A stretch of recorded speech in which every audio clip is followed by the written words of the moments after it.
This podcast is a project of the Climate Designers Network. Hey, this is Eric. Welcome to our final episode of Climify for Season 4. We all started this back in November of 2023. Almost a year. Planning, meetings, designing, recording, and editing.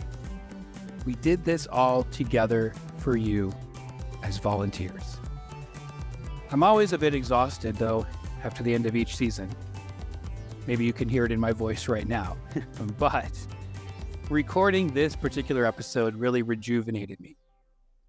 It reminded me of when the team first started meeting about the theme together back in January and February of this year. This team was so important to the successes of this season. It would not have happened without them.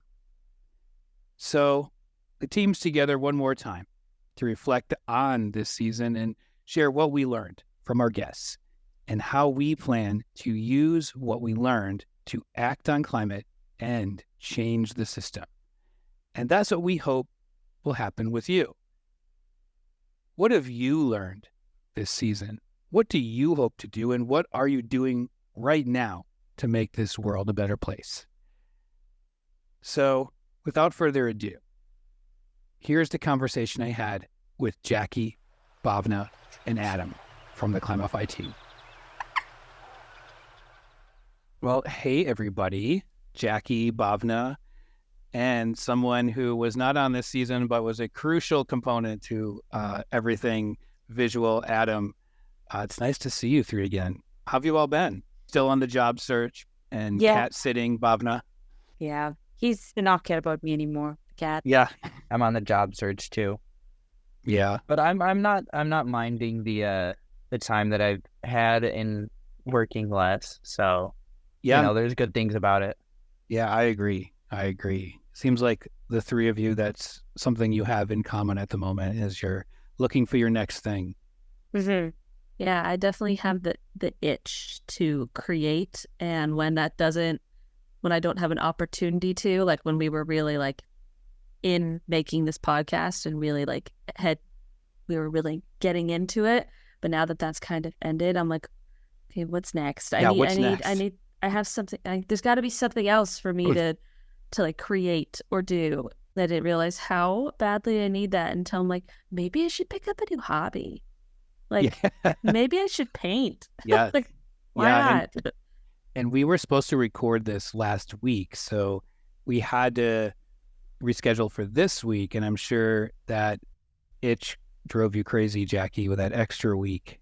It was like an itch of like, I want to talk. I want to talk to everybody. But it's also the itch of like, it's okay, now I have more time to prepare, but and challenge my procrastination skills that I have perfected since college. Yeah. Oh yeah, big time. Well, the season is over, like you said, Jackie, and this episode is a wrap up of the season, and that's what we're going to talk about in this episode. But before we get to that, you mentioned planning the podcast, and I'm curious, since this was, I think, for the three of you, right, this was your first time putting together a show, except for Jackie. Jackie has worked on this type of work before, but Adam and Bhavna, what in general was the planning process and recording like for you? I mean, I've planned for interviews in the past because I've done a lot of research work. So it's kind of that, only the interview itself matters in terms of making it sound a particular way. And there's more of a story to it.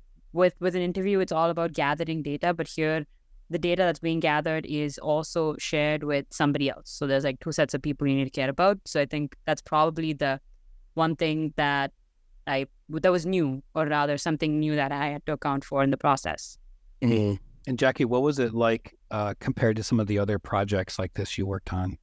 Well, so when I previously worked radio, I had to focus more on narrative.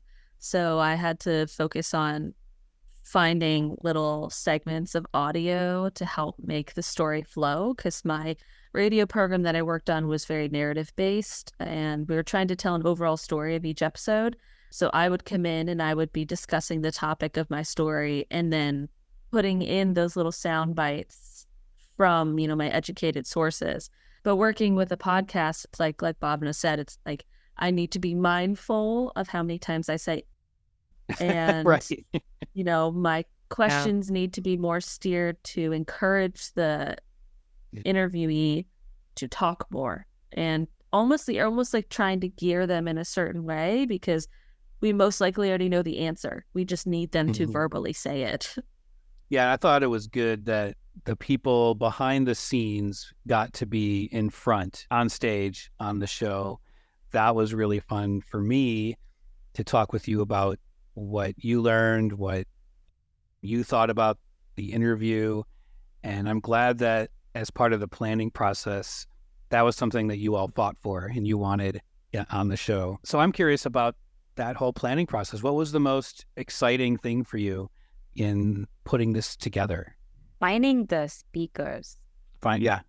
Yeah, because I think once we narrowed down on a theme, and there was just so much to work with, because the theme was about changing the system, and that could mean anything to anybody. So I think it both narrowed it and broadened the scope quite a bit when we started looking for people and actually connecting with them, reading more about them, learning more about their work. I think that was really cool. Yeah, coming into the podcast, I wasn't sure like how involved I would be specifically in the planning process. I expected, to design, which I did. You were the designer, yes. Yep. But I really appreciated getting to see the whole process behind planning a podcast and everything that goes into it, from writing the questions, the transcript, finding the guests. And I think it was really interesting for me to see like what things are important when looking for guests, and how we choose guests to specifically get the point across that we want to. Jackie, if you could describe the finding the guest planning process in one word, what would you describe it as? A word? Maybe like an amalgamation of so many excited people who know people who want to talk to those people. Unfortunately, I'm at a point in my life where I don't know too many people. My sources and connections are very broad, besides like college connections, but that's a little bit more distant. So it was really exciting, and also nice to know that starting this podcast, everybody had some connections or some sources, or even people that were just like far reaches that we were like, I don't know if we're gonna get them, but maybe, like Michelle Moore, like that one was really fun and exciting to talk to somebody in environmental politics. That was something I think that's out of reach sometimes, and I hope and pray that people will just check their email when we ask them to. Yeah. That was an important part of it. Make sure they check their email. Yeah, and I remember when we started it, I told everybody like, anticipate sending like 3 emails before you even get a response, and then also anticipate and expect them not to respond at all, and go with your third backup plan. Yes, because the first one's most definitely not going to go the way you want it to. Yeah, that was true. And Abigail, who's not able to make this recording, she was someone who was very pushing. She was pushing for these. She was pushing for Michael Reynolds, Layla.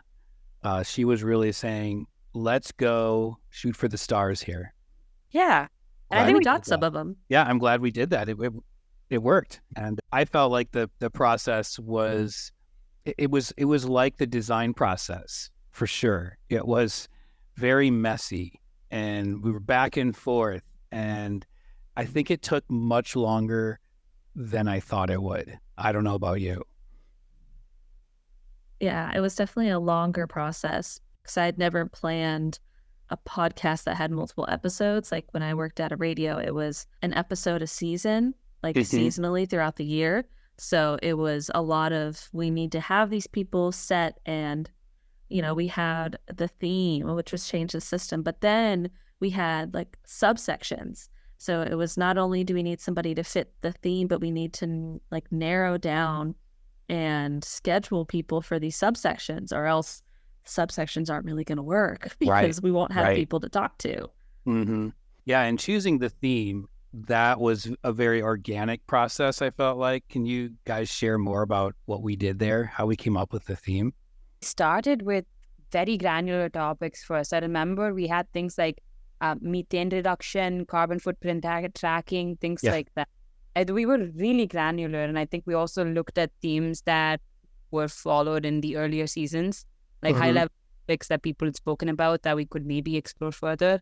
And I do remember that we did want to keep one aspect of it focused on indigenous design and things like that. So I think I remember us brainstorming quite a bit, and then we kind of scaled in, we scaled out, we scaled in, we scaled out, and I think we settled on like impact as something we wanted to look at. We came across the theme of this season very organically as well, and I remember simply like earlier in the year when we were deciding on it, simply just conversating about it, and there were several different parts that all of us were talking about, and in writing it all down on Miro board, great tool. The idea of having the subsections just sort of stood out when you looked at it as a whole, because there were these different things that we wanted to talk about, but they were all connected, and I think it really worked well. And an important thing to note that we made clear throughout the season is that the guests are put in these subsections because that's the area where they sort of intend to make the most impact, but that is definitely not the only area that they're making impact, because between lifestyle, commercial, and policy, those are all going to be connected no matter what. Yeah. And I feel that the way that we organized the season was really beneficial to getting that message across. Yeah, for sure. And this podcast has always been about action, inspiring action. And now that we're all finished with it, I'm curious about if you feel more or less inspired to act on climate now that you've heard from all these guests. Certainly more. I think it's been very helpful listening to people speak about different types of industries. We had people that was like, we had somebody speaking about policy. We had somebody speaking about what you can do in your day-to-day life. Somebody who spoke about fashion. So I think it certainly made it very possible to be able to take small bits of that and incorporate that in your daily life and scale it upward. And that is certainly very helpful, because I feel like a lot of sustainability practices or anything that's impactful and focused on systems, people automatically assume is beyond their immediate reach. And I think this certainly made it very evident to me that it can be within our reach, like small steps at a time. Was there any particular person or something that came up often in the episodes that you, Bhavna, were able to act upon? I think this is something that I picked up from quite a few of the episodes. I mean, the ones that I sat in on and spoke for, and also the other ones that I listened to. It was predominantly the fact that you should take one step at a time and start looking at your immediate ecosystem and your immediate surroundings, and then try to make that work upward. And also there was something I think that Lynette said about the importance of connections. Almost everything is connected, but not necessarily to each other. And I think that's very important to understand, because you have a connection with a lot of things, and how can you focus on that? Because as an individual, maybe you can't influence the connection that some like exhibit A has with exhibit B. So what can you do about the connections that you have? And I think that's something that really made sense. I mean, and also the value of chaos in your system, that was something that stood out too. That's something that Leila mentioned. Yeah, and Halima was someone who really stressed the point about it takes a long time to change a system, and those small things will eventually add up, and you have to be patient. You have to be Longer patient. time frames, Mhm. long frames, not being all about instant gratification. I think that's important. Yeah. Honestly, I think Bhavna like said exactly what I was going to say. For me, it was realizing that instant gratification isn't going to happen. And I think that we live in a society, especially on social media, where instant gratification is expected, whether you're scrolling or just expected through life or with shopping sometimes, because you could just get whatever you want at the touch of your fingertips. And I didn't realize how much I expect change to happen that fast.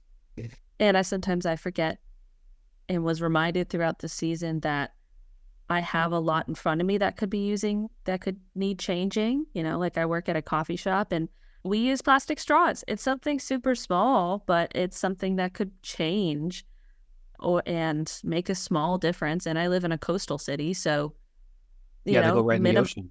minimizing your amount of plastic use could make a big difference in a small area. And I think that that's what's really important. And what I really want to focus on is impacting the smaller communities, because there's just as important as the grand scale of everything. I wanted to add on to specifically what Bhavna said about looking at longer time scales. I forgot which episode it was or which guest specifically, but there was an episode which spoke about like the change that you're making now, you might not see for years or even decades. Like they even mentioned that you may not expect to see the changes like within your lifetime. You're doing this for the next generation of people that are going to be living on this planet. And I think that's it's both a very like sobering fact, but it's also very optimistic. Because then you realize you're doing it not just for the world, but you're also doing it for the generations that will follow you. And additionally, I feel like this was also mentioned prior, change starts small and you need to look at like what's immediately surrounding you to start it. But that doesn't mean that in the future it won't affect more places than immediately surrounding you, if that makes sense. Yeah, it does, because I think about Halima talked a lot about time, and that once you are able to see the big picture of the system, you have a better idea of how to change it. And I think in able to see the big picture, you have to live a longer time on Earth, right? You have to be a little older. Yeah. Because I remember back to when I was getting into activism around climate, I really was naive, I would say, and I was hanging posters at night when people couldn't see me do it, expecting then the next day for people to see these thought-provoking posters on climate and then say, oh yeah, I'm going to make a difference now, and nowadays that's probably not the way I would go forward in terms of making a difference or trying to encourage people to make a change. I'd be doing a podcast like this, I guess. So I agree with you there about time. Was there an episode for you that really, maybe it was your favorite episode or just stuck with you afterwards? And why was that? I personally, it's a tie between, I loved talking with Tanya Bear because I loved her creativity with reusable materials. That's something whenever I do get creative with event planning, I love thinking about different ways to create. For example, I made reusable and recyclable name tags for an event. And that was so fun to me because it was using the resources that I had in front of me. And it's so much more rewarding. And some, not all, but a lot more people appreciate it.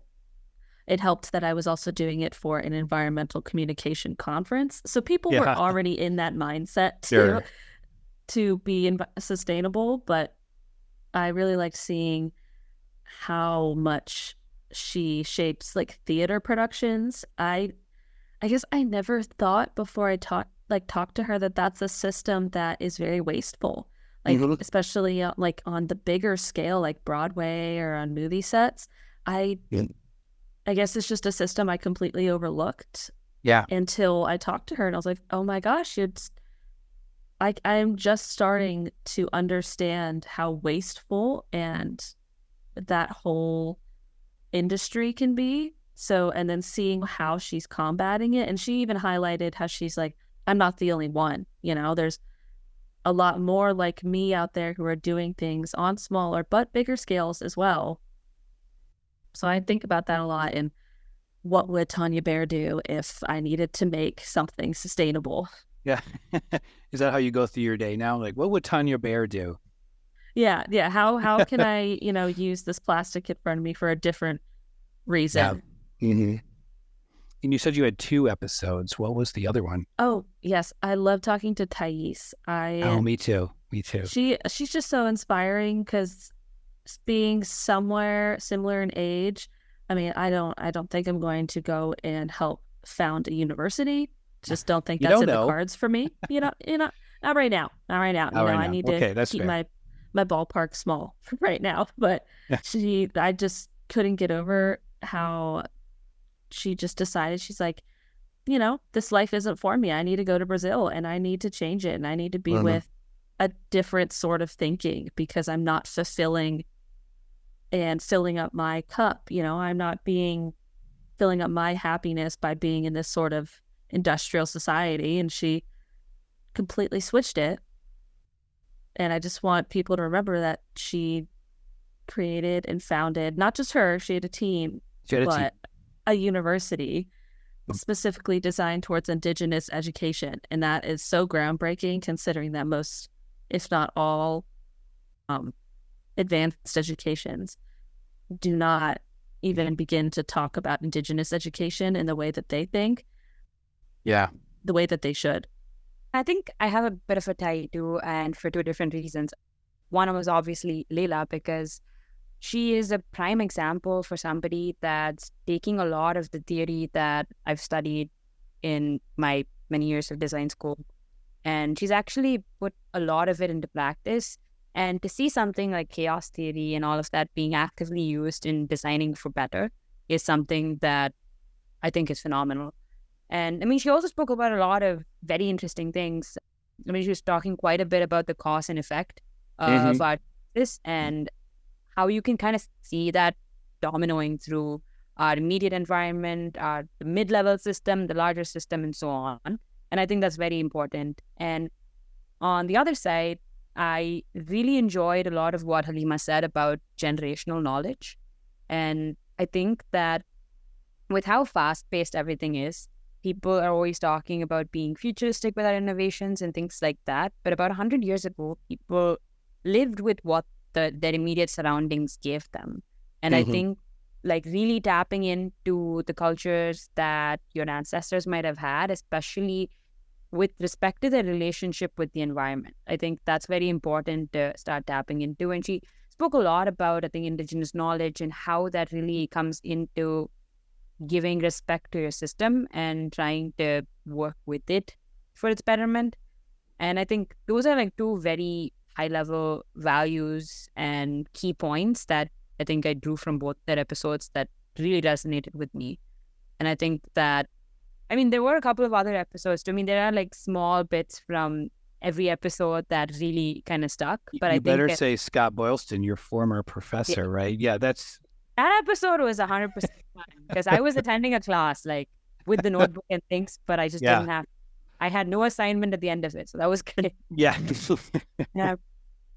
But yeah, I mean, I think it was really interesting, and even I think we really lucked out with the breadth of industries we were able to cover. I think so. So I think it was certainly very, very actionable to pick out at least one thing from every episode that you can immediately put to practice. I agree. Yeah. And it was a little bit of luck, but it was a lot of persistence on our part, emailing people and not giving up. That's following people on LinkedIn.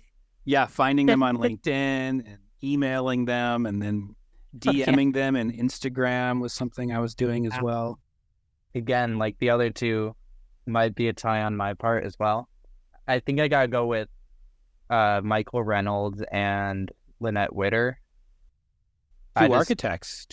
Yeah, I just find it really interesting to see how like the built environment is so important in how we interact with the environment. Specifically for Michael Reynolds, like there's so many. Well, before I get into that, going back to what Jackie said about how there's so many things that are behind the scenes that we don't think about daily or even ever that, are wasteful, impact the climate. And I feel like for a lot of people, housing is one of those things. A lot of people, I feel like, may just go into their place of residence and not think about how the heating and cooling and everything related to that like affect the climate. It's just sort of like an isolated space that can feel like disconnected from the world, and I'm guilty of that as well. Yeah, me too. Slap on the heating when it's like a little chilly, or don't put on a sweater. Turn on the heat. I know if it's a real hot summer day, it's the AC feels real nice sometimes. Gotta admit. Yeah, sure. So, looking at Michael Reynolds' episode and hearing all the stuff he had to say was super interesting, because that is one of the things that I think about now is how housing can have such an effect on the climate and on emissions. Prior to probably sophomore year of college, I didn't really think about that type of stuff. Mm-hmm. I just sort of took it for granted, like behind the scenes, like we were saying. So to think of a place that, has been built just like humans have done prior to the invention of heating and cooling, a place that has been built to interact with the environment around it to passively heat and cool itself. And with Michael Reynolds not only doing that, but also doing it with materials that would otherwise be wasted, was really cool to hear about to me. And then with Lynette Witter, sort of taking the other side of the built environment discussion, and it's sort of a different way of addressing that issue. So I thought it was really interesting to hear. Good comparison, really, right? Yeah.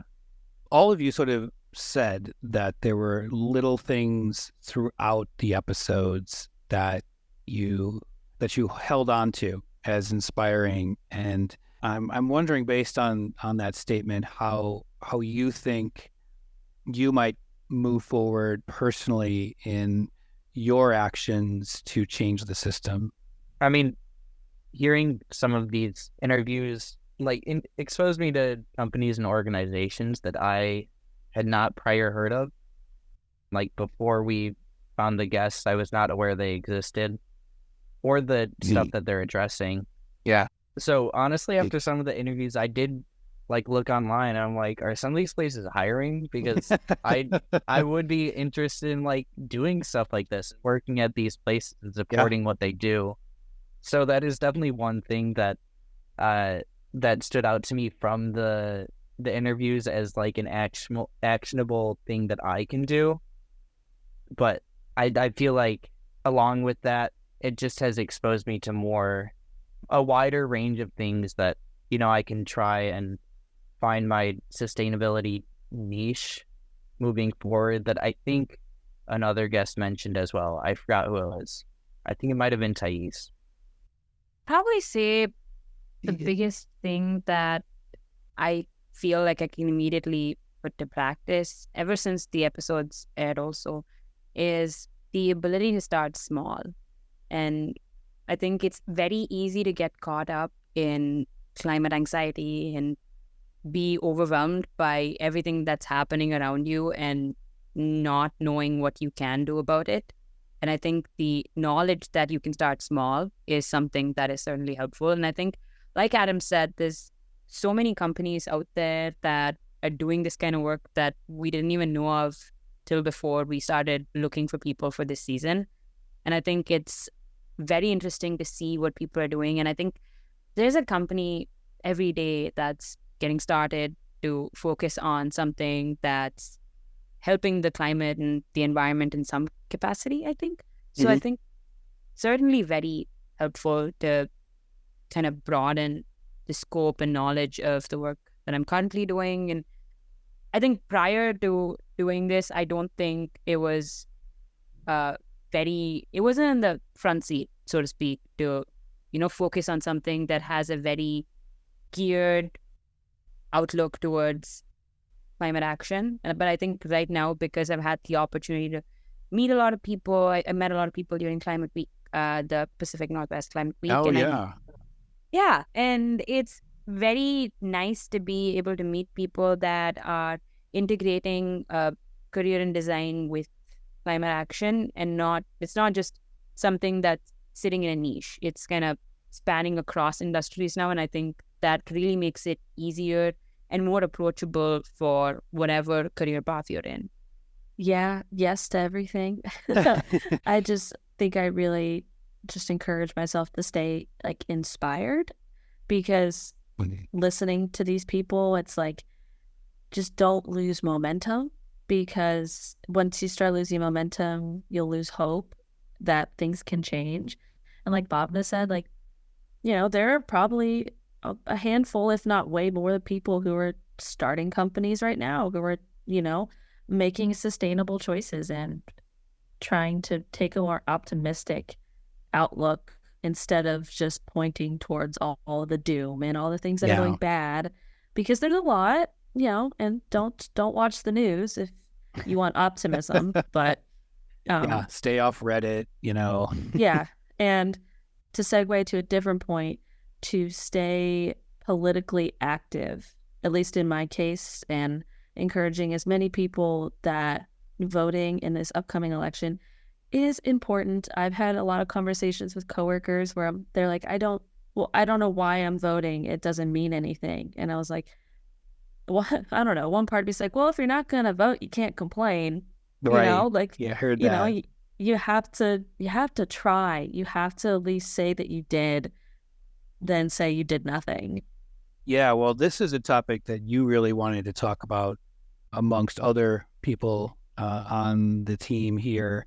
And so let's stay on that topic for a moment. And if you didn't know, listening to this episode out there, that there's an election coming up in the U.S. this November, and the system will change one way or another, voting one way or not voting. So what are your thoughts here about, what do you think about this election, and what are your hopes for it, and how do you think we can change the system through voting? When the campaigning for the election first started, I was very scared, very nervous, because we had different candidates. And right. That's true. That has since changed. Yeah. Big plot twist. It was. That has since changed. History was made in that particular moment. Yeah. First time that's ever happened. So it has given me a little bit more hope, but that I don't think that should change. Like, anybody should feel like they can relax. I think it is so pivotal, like Michelle Moore kind of said, like you have to be the voice for your community, and you have to be the voice for these problems, because if you don't voice them and you're not bringing light to these problems like climate change and activism, then politicians aren't going to see it. They're not going to see that it's a problem. Mm-hmm. So and with this election, like, there's a lot on the line with environmental politics. Yeah. And unfortunately, we might not see a big change, and people might not think that it's going to be a big change, but it's going to be the small communities and minorities, and people are going to lose access to the environment, and, housing is going to go up, and that's going to cause more environments to be destroyed. So, not to get all doom, because we were just talking about staying inspired. Sure. Yeah. That's an important point, that, changing the system for the worse can happen too. Yeah. Right. And it's something super simple, like just register to vote. Mm-hmm. Go out and vote and get a little sticker and say that you did. Yeah. I heard an analogy somewhere, I'm not sure where, but I feel like it's so inspiring to ensure people get out and vote, and that's that politics is sort of like taking a bus somewhere. You might not, like, say you're at a stop and you're at point A, you want to get to point B, and two buses or more serve this stop. You want to, at least try to get on the bus that will take you towards the right direction. It might not get you there entirely. You might have to walk, 5-10 minutes to get to your destination after that. But if you are, ignorant and you're not looking at the bus schedule and you just hop on a random bus, it might take you the completely wrong way you want to go. Yeah. And I think that's important to realize, is that with voting, with elections, with politics, the people that you put in power may not perfectly align with every one of your beliefs, but it's important to vote for the one that you feel will at least get you in the right direction. Because as Jackie was saying, there's so much to lose, especially in this election. And if you don't pay attention, you get on the wrong bus, you might be going the wrong way. Yeah. And I think it's also very important to know, what bus you're getting on, right? You need to know as much as you can to keep yourself informed, because there's so many leaders out there that are doing so much for their local communities and things like that, and their work doesn't even get out. And as an individual, there's so much that you can do by keeping yourself informed of policies out there, the kind of actions that are being taken in communities across the world. Because, for example, if you know that no problem is unique to a community in most cases, these problems recur across the world. Some part of it is easily transferable, and the more you keep yourself informed, it is certainly a case that you can pick up, use as a case study, and always raise it to local leaders. And I think being that level of informed is certainly very important, especially because you get to vote and you get to choose and contribute to choosing who gets to be in power. And you want to make sure that those people can help you, right? And you're in control of that by making sure that you can be well informed and make the right choice. And I used to think, but not anymore, that voting was all I could do, right, when it came to being a citizen. And that's definitely not true. It's the foundational thing you should do, but there's so many more things you can do as a citizen to change the system beyond just voting. And a lot of it is things like this advocacy, this activism on this program, for example. So you're all doing more than a lot of people out in the world. And furthermore, I used to think voting was only an individual action. And then I realized it's not. It's about the community. And I'm voting not just for myself, but for the community around me, for other people. And I think too many people just view it as, this is my personal action and this is what I think, where I don't think that way anymore. I think that voting is a lot more of a community effort, and you need to think about them besides just you. And more often than not, you might not be seeing the impact of your vote. It's going to be some other community else. Yeah. I mean, there's issues that might not, like with everything, with climate change, human rights, with all that stuff, there's issues that might not necessarily impact like you specifically, but like you were mentioning, Eric, it's important to look at the community and the people surrounding you and recognize that voting is an action that affects everybody, and that you can not only vote for yourself, but for the good of those around you. Yeah. I'm curious, Jackie, you brought up in the very beginning, talking about voting, you were having conversations with people who were either not going to vote or didn't know why they were voting. What did you do in those situations to maybe push back on their apathy?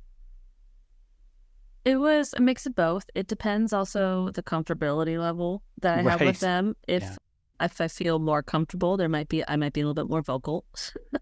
But normally it's like something along the lines of like, I understand, like it's totally normal to feel like you're just a number, a statistic for it.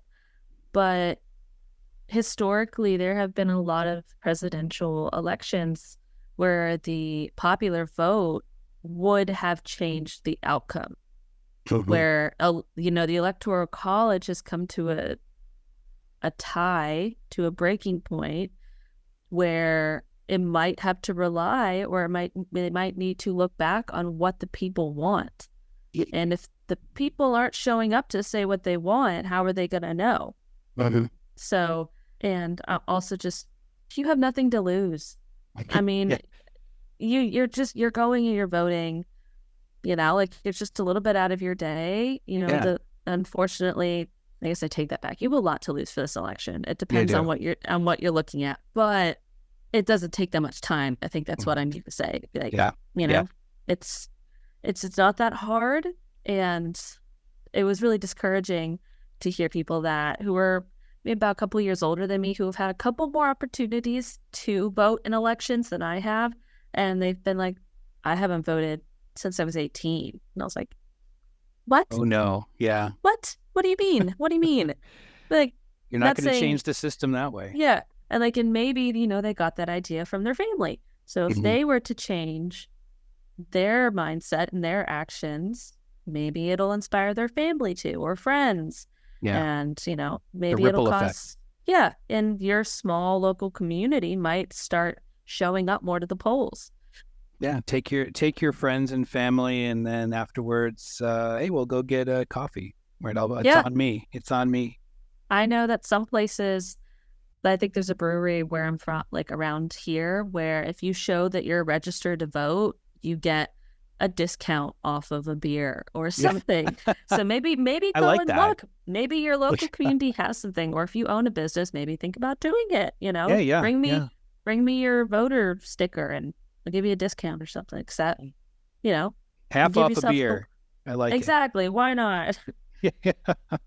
We did a lot of talking about systems, the definition of systems, and y'all created or wrote your definition of a system, and we recorded it every Climate Friday. We released it on Instagram and LinkedIn, I think. And thinking back to what you originally said, is there anything different now after the season's over in terms of your definition of a system and how to change it?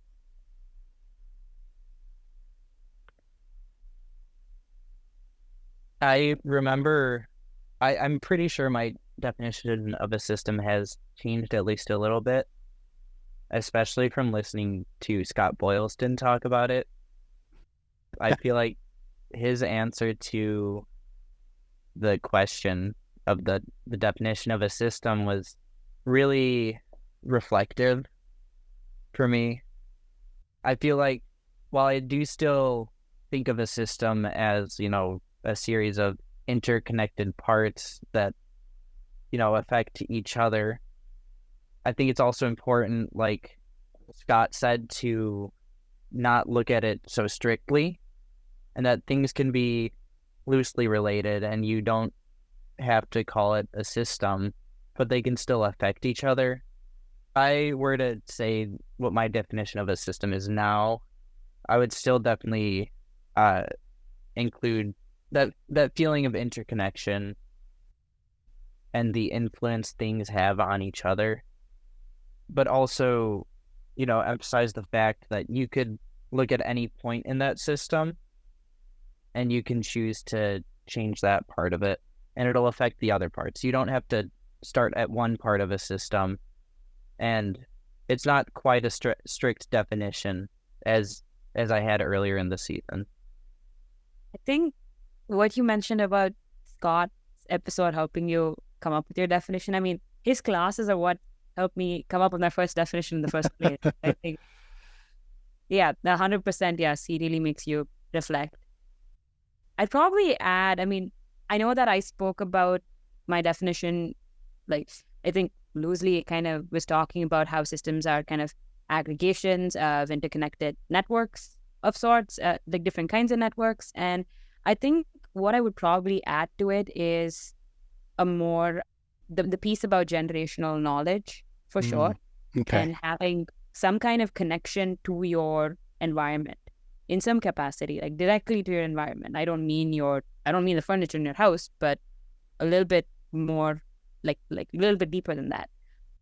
And I think also having an actionable piece close to what Lynette mentioned, which is the understanding that these connections exist and using that in defining your own boundaries with what you want to design. And this is something that I want to include in my definition as a designer, because you're always creating things, right? And how can you're not going to impact the whole world in one shot. You're going to be impacting smaller systems, smaller connections. And how can your knowledge of those connections help you define those boundaries clearly so that your impact is actually impactful?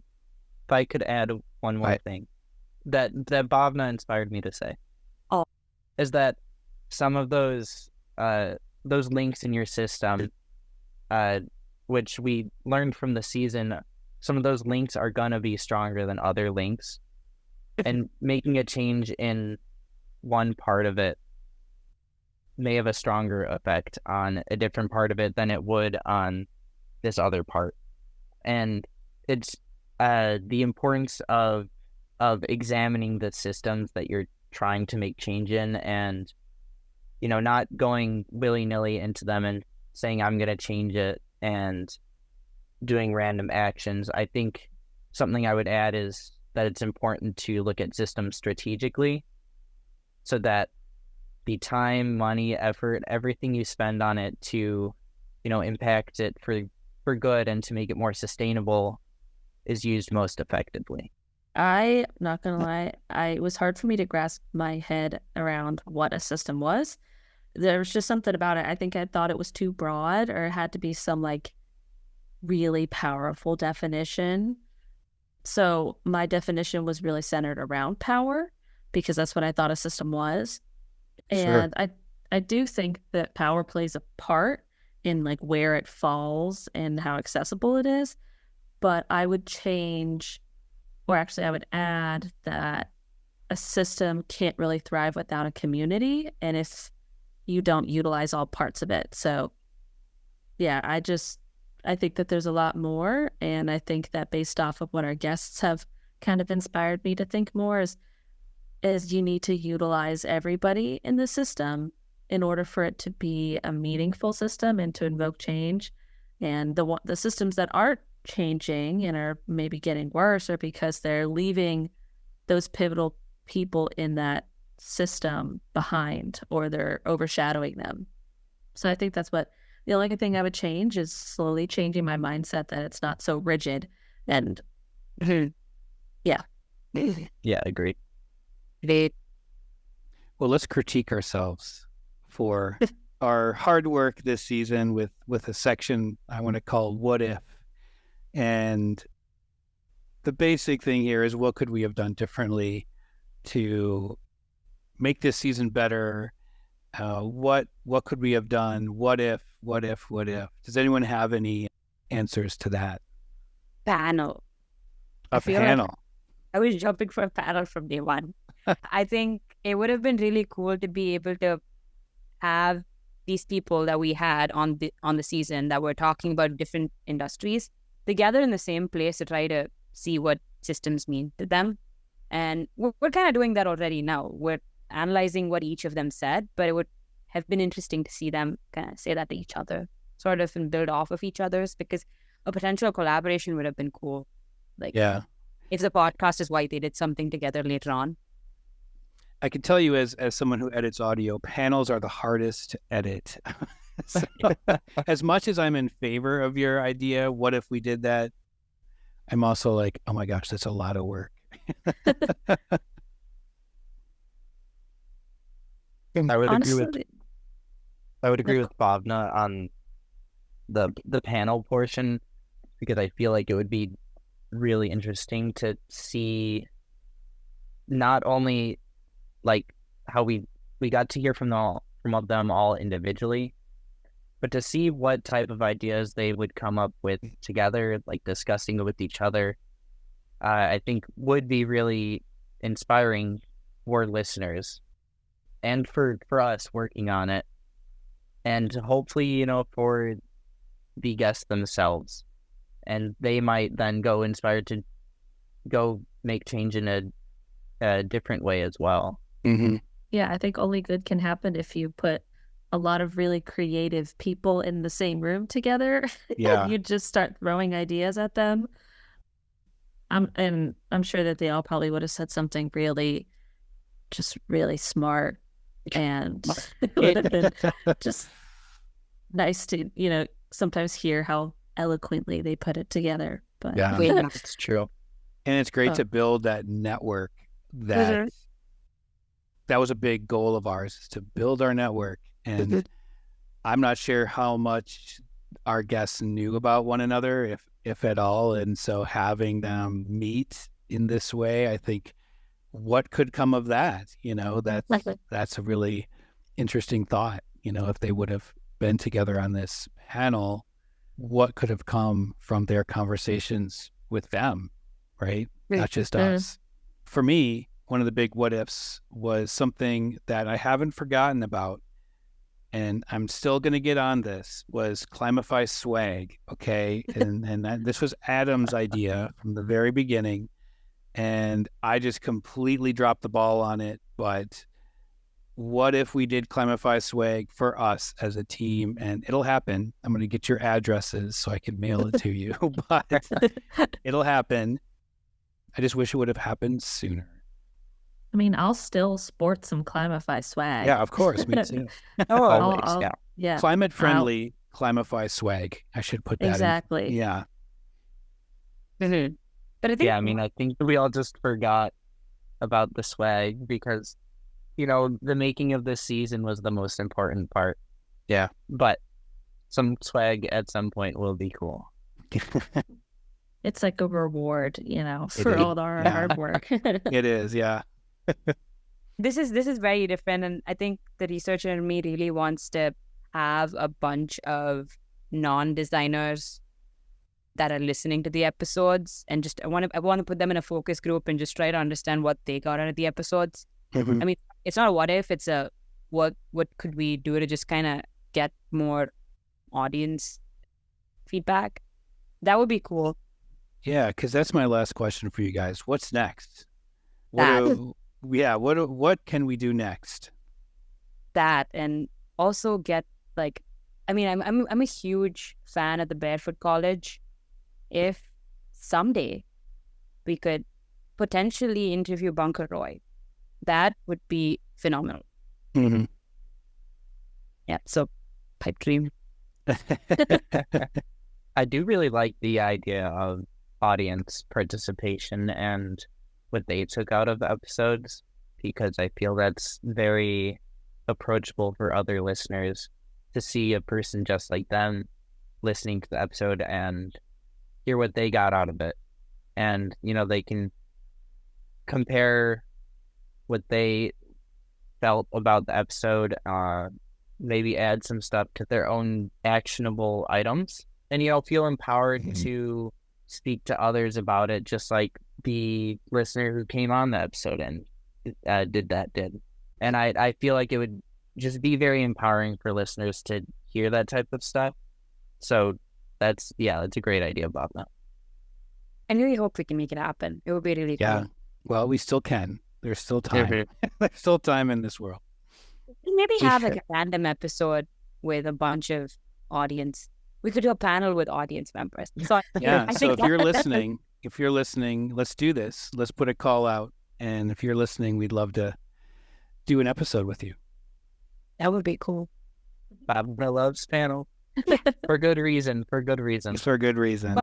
I don't know. I feel like it's like we have such a really cool thing. Like we have so many people listening, and I'm hoping that will grow, and maybe, like being able to use our platform to do something, to inspire something.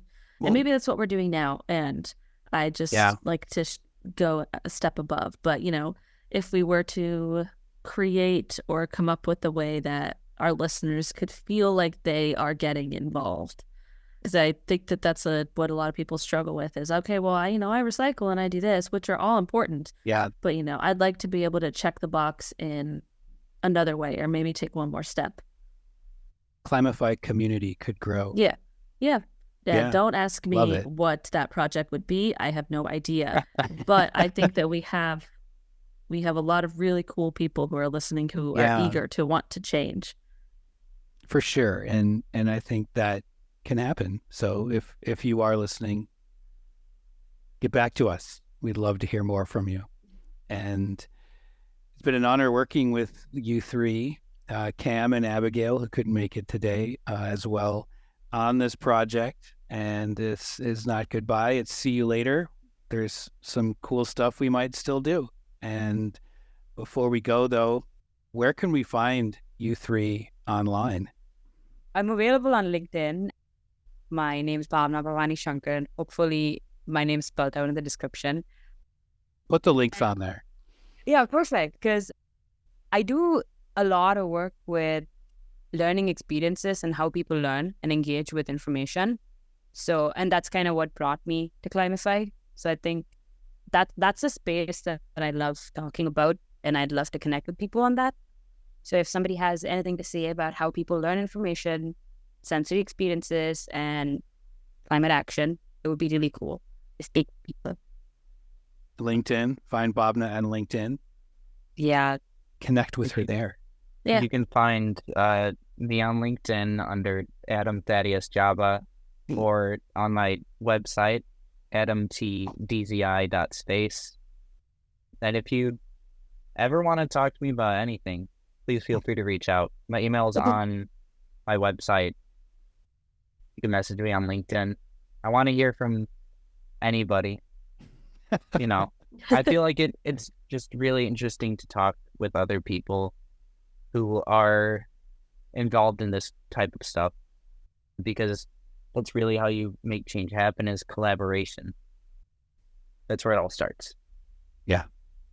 Yeah, I'm same as Adam. I'm always excited, and I always I'm very eager to do things. So I'm on LinkedIn, but it'll be Jacqueline Himmel, and it's going to be a long name, JACQUELYN. And then my Instagram is just my first name with 2 periods in between the A's. There's 1 A. I don't know. If you look up my name, it'll find. But anyways, LinkedIn's probably the best way if you want to see what I have done, and hopefully what I will be doing. Right. If further projects were to arrive. But yeah, And that's a wrap. Thank you so much for listening to this season. We truly appreciate it. When I say we, I'm talking about the whole team here.